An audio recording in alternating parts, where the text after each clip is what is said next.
പാരമ്പര്യത്തോടൊപ്പം നൂതന ആവിഷ്കാരങ്ങൾക്കും പ്രാധാന്യം നൽകിയിരുന്ന ധിഷണാശാലിയായിരുന്നു സ്വാതി തിരുനാൾ. രാജകുമാരൻ രാജകുടുംബത്തിന് ഒരു പ്രതീക്ഷയുടെ നക്ഷത്രമായിരുന്നതിനാൽ അദ്ദേഹത്തിൻ്റെ വിദ്യാഭ്യാസത്തിന് അർഹമായ എല്ലാ ശ്രദ്ധയും ലഭിച്ചു.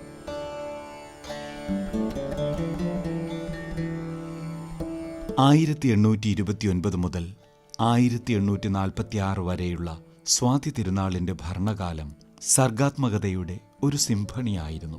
സ്വയം മ്യൂസീഷ്യനാണ്, കമ്പോസറാണ്, ഇൻസ്ട്രുമെൻ്റലിസ്റ്റാണ്. ഇപ്പോൾ കുതിരമാളിക പാലസിൽ പോയാൽ അദ്ദേഹം ഉപയോഗിച്ചുകൊണ്ടിരുന്ന വീണ, സ്വരബത്ത്. അപ്പോൾ ഈ സ്വരബത്ത് എന്നുള്ള ഇൻസ്ട്രുമെൻ്റ് രാജാ രവിവർമ്മയുടെ ഒക്കെ പടങ്ങളിൽ കാണാം. പക്ഷേ ഇന്ന് ഈ സ്വരബത്ത് വായിക്കുന്ന ആരും ഉള്ളതായി അറിവില്ല. അപ്പോൾ അതെങ്ങനെയാണ് അത് ട്യൂൺ ചെയ്തുകൊണ്ടിരുന്നത്, എങ്ങനെയാണ് വായിച്ചുകൊണ്ടിരുന്നത് എന്നുള്ളത് അത് മൺമറഞ്ഞു പോയി. ഇൻസ്ട്രുമെൻ്റ് അവിടെ ഇരിക്കുന്നുണ്ട്.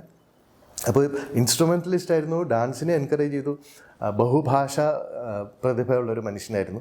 അപ്പോൾ അദ്ദേഹം സംഗീതം അല്ലാതെ ലിറ്റററി വർക്ക്സ് ഒരുപാട് എഴുതിയിട്ടുണ്ട്. ഇപ്പോൾ സ്യാനന്തൂര വർണ്ണന പ്രബന്ധം എന്ന് പറഞ്ഞ ദിവാകര മുനിയുടെ കഥ മുഴുവനും, പിന്നെ ശ്ലോകങ്ങളും കൃതികളും ആയിട്ട് അജാമിളൻ്റെ സ്റ്റോറി, കുചേലൻ്റെ, അപ്പോൾ അജാമിള ഉപാഖ്യാനം, കുചേലോപാഖ്യാനം എന്ന് 2 കാര്യങ്ങൾ, ഭക്തിമഞ്ജരി, പത്മനാഭ ശതകം, അതൊക്കെ 100 ശ്ലോകങ്ങളാണ്. അങ്ങനെ ഇഷ്ടം പോലെ അദ്ദേഹത്തിൻ്റെ കോൺട്രിബ്യൂഷൻസ് നോക്കുകയാണെങ്കിൽ നമുക്ക് എങ്ങനെ ഒരാൾ ഈ ഇത്രയും ചെറിയ ആയസിൽ ഇത്രയും കാര്യങ്ങൾ അക്കംപ്ലിഷ് ചെയ്തു എന്ന് ആലോചിച്ചാൽ നമുക്ക് ശരിക്കും അത്ഭുതപ്പെട്ടു പോകും.